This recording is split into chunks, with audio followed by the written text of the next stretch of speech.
Ako nga pala si Nomar, tubong aklan sa may Libakaw. Bata pa lamang ay may nakikita na akong hindi nakikita ng mga normal na mga batang kalaro ko. Maaga akong namulat sa mga usaping hindi pang karaniwan. Marahil na rin siguro ay sa kinalakihan kong lugar na talaga namang liblib at uso ang katatakutan. Maaga akong nagkaroon ng karanasan sa mga nilalang na dapat ay nanatili na lamang sa mga kwento at mga alamat. 1989. Bata pa lamang ako ay marunong na akong magbanat ng buto. Dahil nga siguro sa laki ako sa hirap at hindi naman mayaman ang pamilyang pinanggalingan ko. Pero masasabi kong sagana naman kami sa atensyon ng mga magulang namin.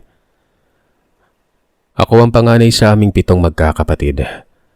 At dahil nga sa nataguriang panganay ako ang katuwang lagi ng tatay ko sa tuwing nasa palay o kaya naman minsan sa ilog pag gusto niyang manghuli ng isda. Kung saan-saan ako dinadala ng tatay ko noong kalakasan pa niya. Kahit sa inuman ng mga kasama niya sa bukid ay lagi din akong present kahit 8 taong gulang pa lamang ako. Ang papel ko, taga-alalay ng tatay sa tuwing susuray-suray sa daan sa Kalasingan habang pauwi kami sa kalaliman ng gabi. Kagaya ng sabi ko, bata pa lamang ako ay nakakakita na ako ng mga bagay at mga nilalang na hindi dapat nakikita ng mata ng ordinaryong tao. Halos araw-araw akong nakakakita ng mga nilalang na kahit sa panaginip ay hindi ko hihilinging makita. Sobrang dami nila. Kung pipilitin kong isa-isahin sa inyong ikwento lahat ng karanasan ko. Pero merong isang namumukod tangi sa kanila na talagang umagaw ng atensyon ko at talagang naalarma ako ng lubusan. Isang gabi, kakatapos lamang ng tatay sa trabaho sa bukid.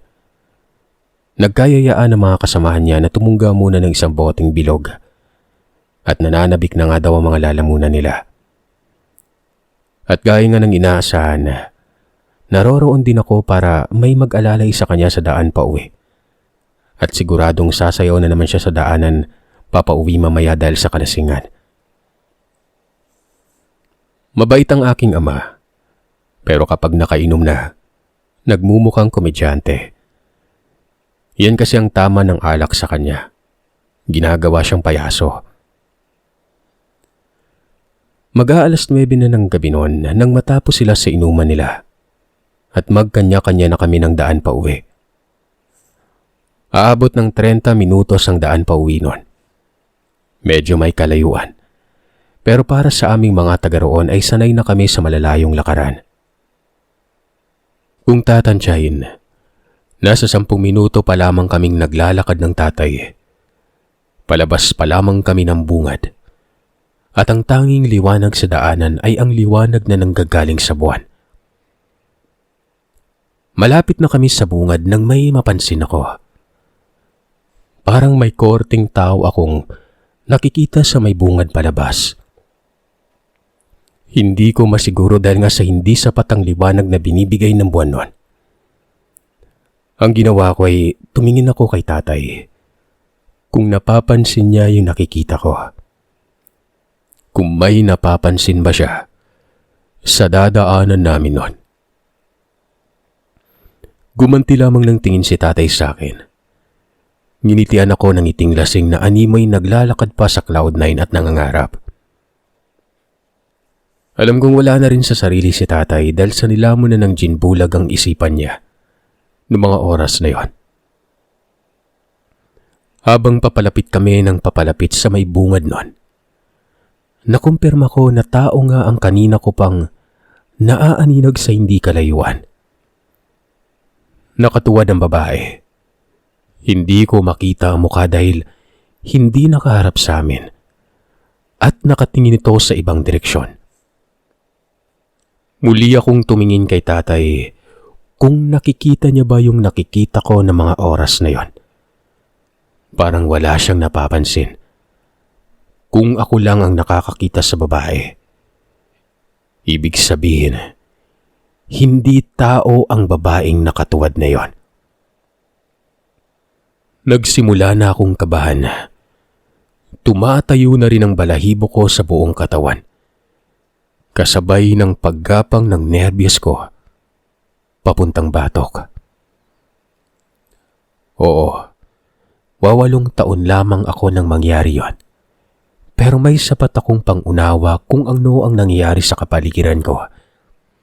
At sapat na pag-iisip para matandaan ang nangyayari nun. Ilang lakad na lamang ay malapit na kami sa babaeng nakatuwad. Panay ang lingon ko kay tatay at tumaasang makikita niya din ang nakikita ko. Para dalawa kaming natatakot at hindi yung ako lang. Pero hindi talaga. Papalapit kami ng papalapit sa babae. Ilang hakbang na lamang at katapat na namin siya. Ginagawa ko ang lahat ng makakaya ko para magdahan-dahan kami ng tatay at nang hindi kami mapansin ng babaeng nakatuwad. Ilang sandali pa, kumakabog ng dibdib ko at hanggat maaari ay pinipilit kong huwag gumawa ng kahit anong ingay na pwedeng umagaw sa atensyon ng babaeng nakatuwad na yon. Pinilit ko ding huwag tumingin kay tatay dahil nasa tamang trip si tatay mangulit at sa tuwing nagtatama ang tingin namin, inaawitan ako. Kaya lahat ay ginawa ko, maiwas ko lamang ang tingin ko sa aking ama. At kung magkataon na ganoon nga ang mangyari ay hindi makakatakbo si tatay at nagbubuhol-bol ang mga tuhod sa kalasingan. Malapit na kami sa kinaroroonan ng babae. Ilang hakbang na lang. Kaya naman iginawi ko ang lakad namin ni tatay sa kabilang parte ng daanan. Dahil nasa kabila ang babaeng nakatuwad, hindi ko inaalisan ng tingin yung babaeng yon. Tinitigan ko siya ng maigi. Mahirap nang mawala siya sa paningin ko. Pagsapit namin kung nasaan naroroon ang babaeng nakatuwad na yon, mas dinahan-dahan naman ni tatay ang lakad. Mas nakita ko siya ng malapitan. Tila ba hindi niya nga kami napapansin. Nakadikit ang ulo niya sa lupa habang natatakpan ng malaalambreng buhok. Wala siyang kakilos-kilos. Hindi ko din alam kung gising ba ang babae o natutulog din dahil hindi nga siya gumagalaw nun. Ano man ang ginagawa niya ay wala akong pakialam. Basta isa lang ang alam ko, hindi ito tao. Dahil ako lang ang nakakakita sa kanya. Hanggang sa makalagpas kami sa kinaroroonan ng babae ng matiwasay. Nililingon ko pa rin siya at hindi inaalisan ng tingin hanggat maaari nun. Muli ko siyang nilingon. Hindi pa rin ito natinag sa pagkakatuwad niya. Ibabalik ko na sana ang tingin ko sa dinadaanan namin ng tatay nang magtama ang tingin namin ng aking ama. Muli ay nakita ko na naman sa mukha ni tatay ang ngiting lasing. Alam kong hindi maganda ang gagawin ni tatay. Nakikita ko yun sa ngiti niya. At yun na nga. Kumanta ito, Sir Seth. Walang hiya. Biglang inawit ng tatay ang ibong pipit nang napakalakas nun. Nanlaki ang mga mata ko sa ginawa ni tatay. Gusto kong salpakan ng bimpo ang bunganga niya.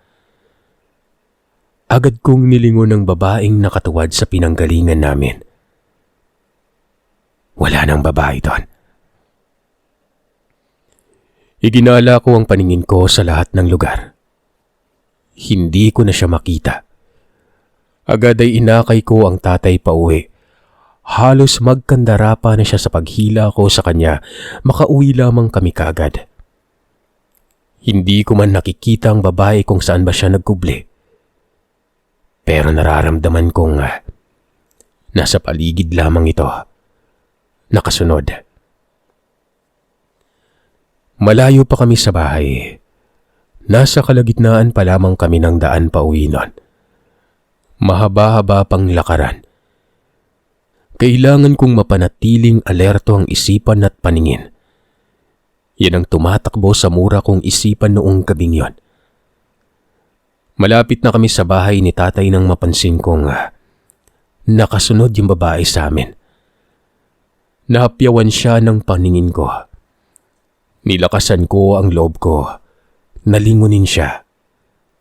At nang hilakbot ako sa nakita ko. Gumagapang siya sa may bandang likuran namin. Habang nakasunod sa amin. Hindi naman siya mukhang aatake ng mga oras na yon. Pero sa itsura niya, duda ko na walang gagawing mabuti sa amin ito. Konti na lamang ay malapit na kami sa bahay. Pero sa tuwing lilingunin ko siya, nakabuntod ito. Hindi niya pa rin kami nilulubayan. Hanggang sa makarating kami sa bungad ng bahay. Agad ko nang kinaladkad si tatay papasok sa pintuan. Pagkapasok ay bigla kong ibinalibag pasarado ang pintuang yari sa kawayan. Nagulat ang nanay ko na kanina pa naghihintay sa aming mag-ama. "Bakit humahangos kayo?" tanong ng nanay. Habang nakatingin sa akin si nanay, pawisan ako. At si tatay naman ay parang wala pa ding malay sa nangyayari. Sa sobrang kalasingan. Hindi ko masagot-sagot si nanay dahil hindi ko alam kung ano ang sasabihin sa kanya. At isa pa, habol hininga ako sa pagmamadaling makauwi habang akay-akay ko ang tatay kong lasing nun. Inihiga muna namin si tatay sa banig para makatulog na siya. Saka ako nagsabi sa nanay ko, "May babaeng nakasunod sa amin kanina pa sa may bungad, Nay." Pagsasaad ko. Napakunot lamang ng noo ang nanay. Hindi ko din alam kung paano ko ba sasabihin na maayos sa kanya ang mga nangyari. "Yung babaeng nakasunod sa amin, Nay, nakatuwad." Noong pagkasabi ko noon kay nanay, biglang nanlaki ang mga mata niya sa gulat. "Nasaan na siya? Nasundan ba kayo hanggang dito?" tanong niya. Hindi pa ako nakakasagot ay biglang nagmadali si nanay na isarado ang mga bintana at nagtarak ng patalim sa lupa sa may bandang pituan. Pagkatapos ay pinatay ang lampara. Sinenyasan akong huwag magsasalita. Pagkatapos ay tumungo sa may pintuan para sumilip sa labas sa isa sa mga siwang ng pintuan na yon. Nakatitig lamang ako sa aking ina at alam kong naaalarma siya sa sinabi ko. Nakatitig lamang ako sa kanya habang nakasilip siya sa siwang. Nakikita kong iginagala niya ang kanyang paningin mula sa maliit na siwang. Pinipilit may makita mula sa kadiliman sa labas ng bahay namin noon. Naintriga ako sa sinisilip ni nanay sa labas kaya naghanap din ako ng siwang na pwede kong pagsilipan. Sumilip na rin ako noon. Nabuwal ako at napaupo pa atras. Nagkatinginan lamang kami ng nanay dahil sa nangyari sa akin. Hindi man siya nagsasalita. Mata lamang ang nangungusap sa kanya pero nauunawaan ko ang gusto niyang sabihin. "Bakit ka nabuwal dyan?" Hindi ko na napigilan ang sarili ko at nagsalita na ako. "Nay, hindi niyo ba nakikita? Yung babae ho, nasa tapat lang ng pintuan natin." Pagkarinig ni nanay noon, bigla niyang tinadyakan ang pinto at binunot ang nakatarak na patalim sa sahig. Pagkatapos nito'y muli kaming sumilip sa mga siwang ng pintuan. Nak, wala na ba siya sa labas? Wala na, Nay. Muling binuksan ni Nanay ang lampara sabay sabing, Nak, mukhang hindi gumagana yung tagabulag ng aswang sa iyo Pagkarinig nito, hindi ko alam kung dapat ba akong maging proud sa sarili ko na nakakakita ako ng aswang. At isa pa, hindi ko alam na aswang pala yung babae. Sana hindi na lang kami tumuloy sa pag-uwi, di ba? Anong ginagawa ng babae na makita niya sa daan? Nakatuwad ng Nay.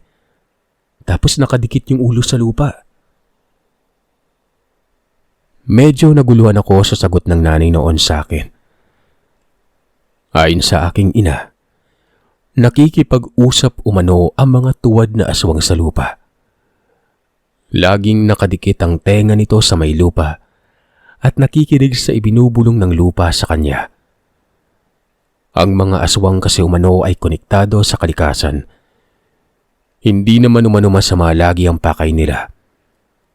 Ang pangit nga lang sa kanila ay kapag kinorsunada ka nila, susundan ka nila kahit saan. Hindi para kainin kundi para lang ipaalam na naririyan lamang sila sa paligid at pinagmamasdan ka. Natutuwa lamang sila na nakikitang takot na takot tayo sa kanila. At batid nila ang mga naglalaro sa isipan natin patungkol sa mga kaya nilang gawin sa atin noon. Gusto lang nilang iparating sa atin na hindi tayo ang dominanteng nilikha sa mundo, kundi sila. Kumbaga, nabubuhay sila sa takot natin. Dagdag pa nababala ng nanay, mukhang nakursunadahan umano kami. Babalik umano yon. Pero hayaan lang daw namin. Huwag umano akong magsasalita laban sa kanila at ibubulong umano ng lupa yon. Pihadong makakarating sa kanila yon. Hindi ko alam kung tinatakot ba ako ng nanay ko at hindi ako natutuwa sa mga sinasabi niya. Sa murang gulang ay pakiramdam ko. Sasabog ang ulo ko sa mga naririnig ko. Hindi pa kayang iproseso ng utak ko noon. At mas lalo namang nakakainis ang tatay ko na kung hindi dahil sa kantang Ibong Pipit, hindi kami kukurso na dahil ng tuwad. Walang iyang kanta yan. Sabi pa ng nanay ay mag-ingat sa mga estranghero at laging maglalagay ng walis na baliktad sa bawat lagusan ng bahay. Huwag ding kalimutang maglagay ng kalamansi sa bulsa. Akala ko, ayun na ang huli kong engkwentro sa aswang na tuwad. Yun lamang palang simula nun. May mga nakikita akong mga nilalang na sa palagay ko ay ako lang ang nakakapansin. Hindi ako katulad ng ibang may ganito ding katangian na sinasabi na nasanay na daw silang makakita ng iba't ibang nilalang na ang mga katulad ng namin ang nakakakita. 39 anyos na ako ngayon. Simula musmos pa lamang ay nakakakita na ako ng mga katulad nila. Pero ni kahit minsan ay hindi ako nasanay sa kanila. Sabi ko nung bata pa ako, baka masanay din akong pagtanda ko pero hindi talaga. Ang ganitong uri ng katangian ang pinakasusumpa ko noon. Sa halos araw-araw na nakikita ko sila ay talaga namang sumasakit ang dibdib ko sa nerbiyos. Sa gitna ng trabaho kapag bigla silang dadaan sa gilid ng mata ko, talaga namang nawawala ako sa kondisyon. Nawawala ako sa konsentrasyon. Pangako ko kahit kailan na hindi ko kayang sanayin ang sarili ko na titigan sila kahit ilang sandali. Baka hindi kayanin ng puso ko. Lalong-lalo na yung babaeng nakatuwad na nakaengkwentro namin noon. Pinaka nakakatakot siya sa lahat ng nakita ko. Pinakadelikado siya sa lahat. Matapos ng engkwentro ko sa babaeng nakatuwad, ay tila ba lagi na akong balisa sa tuwing kakagat ang dilim. Nakabantay na ako sa mga bintana ng bahay, sa pinto at sa may silong. Para na akong nasisiraan ng bait nun. Sa lahat ng ibang nilalang na nakikita ko, siya yung naglagay ng matinding takot sa puso ko. At matapos ngang mangyari yon, hindi na ako pinapasama ni nanay sa bukid kay tatay. Para daw maobliga siyang umuwi na maaga, dahil wala ngang aalalay sa kanya pauwi kung muli siya magiinom. Bawat araw na dumadaan ay ginagawa ko ang bilin ng nanay lagi. Maglagay ng kalamansi sa bulsa. Maglagay ng walis na nakabaliktad sa pinto ng bahay. At madalas, pagkatapos ng hapunan ay nagroronda ako paikot ng bakuran namin. Sinisilip ko lahat bago kami magkandado sa loob ng bahay. Nagbabaka sakali na makakita ng bakas ng babaeng nakatuwad. Dumaan pa ang mga araw at tila ba nakalimutan ko na din ang mga bilin ng nanay. Marahil siguro kasi nakampante ako o naniwala na lamang ako sa sarili ko na hindi na siya babalik dito sa bahay namin. Isang dapit hapon, nag-aasikaso na si nanay ng panghapunan naming pamilya. Napansin kong wala pang tatay. Nakadalasan namang nakakauwi ng mga ganong oras. Hindi mapakali ang nanay at panay ang tingin sa lumang orasan namin na nakasabit sa kahoy na pader. Bago tuluyang magtago ang araw at magdilim ang buong paligid ay gumayak si nanay. Bago tuluyang umalis, lumingon muna sa akin yon. Alam ko na ang ibig niyang sabihin. Susunduin ko lang yung tatay mo. Ikaw na muna yung bahala sa mga kapatid mo, ha? Tumango na lamang ako kay nanay bago siya tuluyang umalis. Ilang sandali pa ay tuluyan nang nabalot ng dilim ng gabi ang buong lugar. Muli, bigla kong naalala lahat ng bilin ng nanay. Mag-ingat sa mga estranghero. Maglagay ng kalamansi sa bulsa at maglagay ng walis na nakabaliktad sa pintuan. Ginawa kong lahat ng yon. Pagkatapos naming magkakapatid kumain sa labas ng bahay, ay sinigurado kong nakasarado ang mga bintana at pintuan. Nagbilin din ako sa mga kapatid ko na huwag lalabas nun. Mag-aalas 8 ng gabi. Wala pa mga magulang namin. Maya-maya pa'y nag-aalburuto ng bunso kong kapatid. Inaantok na gusto ng matulog. Nagtimpla muna ako ng gatas sa kanya. Saka ko siya inakay sa papag para patulugin. Maya-maya pa, ginising ako ng mga kapatid ko. Pati ako nakatulog na pala nun. Pagpaling ng tingin ko sa mga nakababatang mga kapatid ko, lahat sila nakasiksik sa akin. Lahat sila mukhang takot na takot. Napansin ko kaagad na merong amoy masangsang at tila maalinsangan din. Ang dati namang preskong gabi. Tinanong ko sila kung anong nangyayari sa kanila. Ni isa ay walang sumasagot. Lahat sila ay nakatuon ang tingin sa iisang direksyon. Sa likod ko.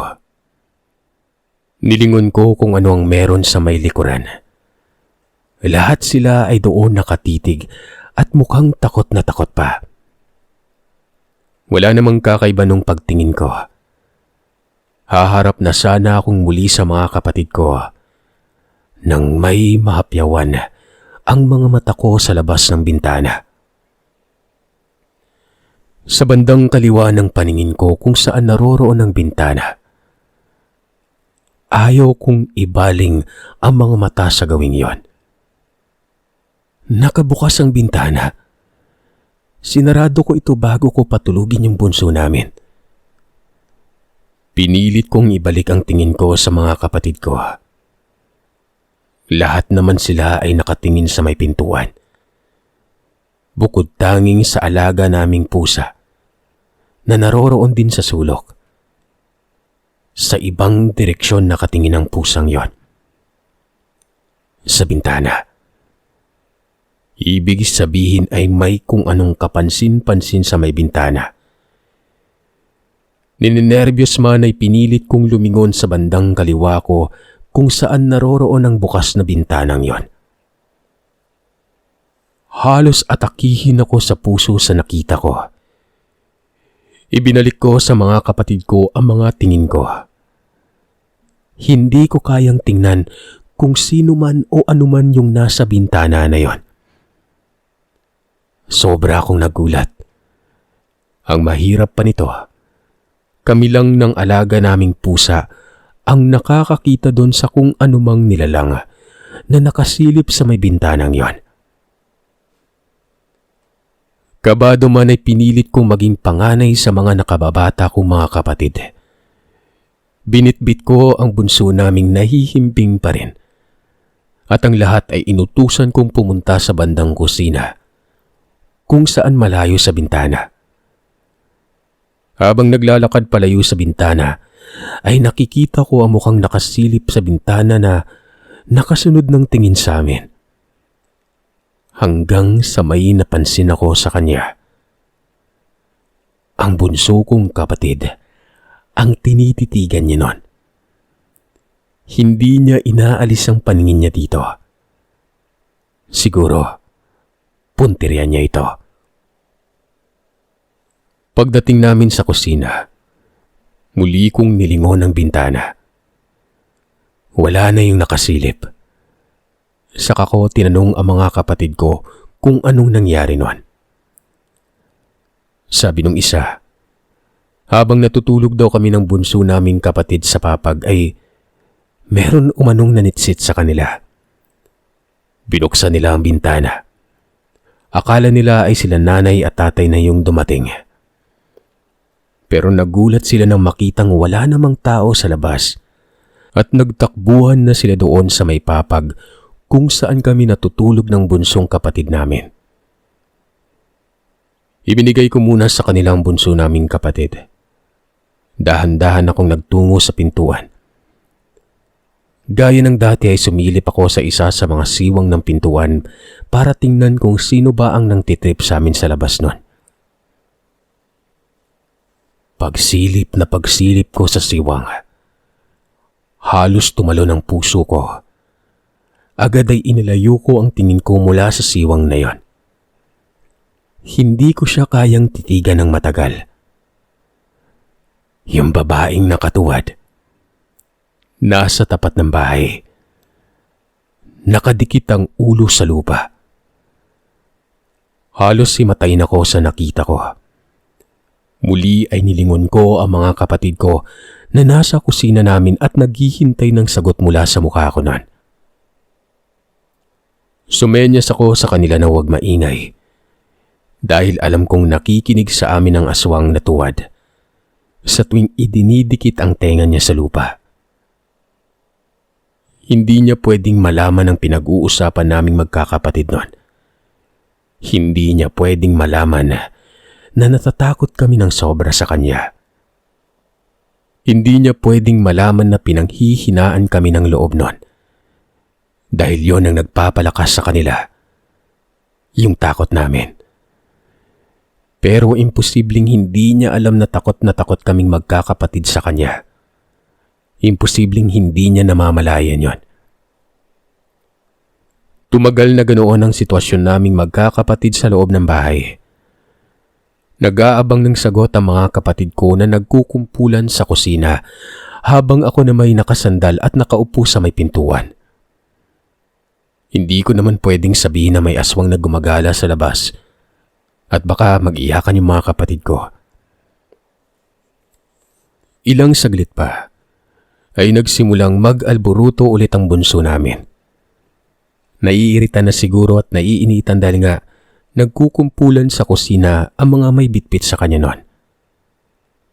Sinenyasan ko ang kapatid ko na may bitbit sa kanya na ehele ito at baka gumawa ng ingay pag gumawa yan. Sinikap naman nilang ihele ang bunso namin pero pumalahaw na ito ng iyak. Lalapitan ko na sana sila nang may iba pa palang nakarinig ng iyak ng bunso namin na yon. Hindi ko inaasahan ang tagpong yon. Halos isumpa ko ang araw na yon. Hanggang ngayon sa tuwing naaalala ko ang tagpo ay tumatayo pa rin ang balahibo ko. Mula sa pagkakaupo ko sa pinto, may nakita akong nakadungaw sa bintana.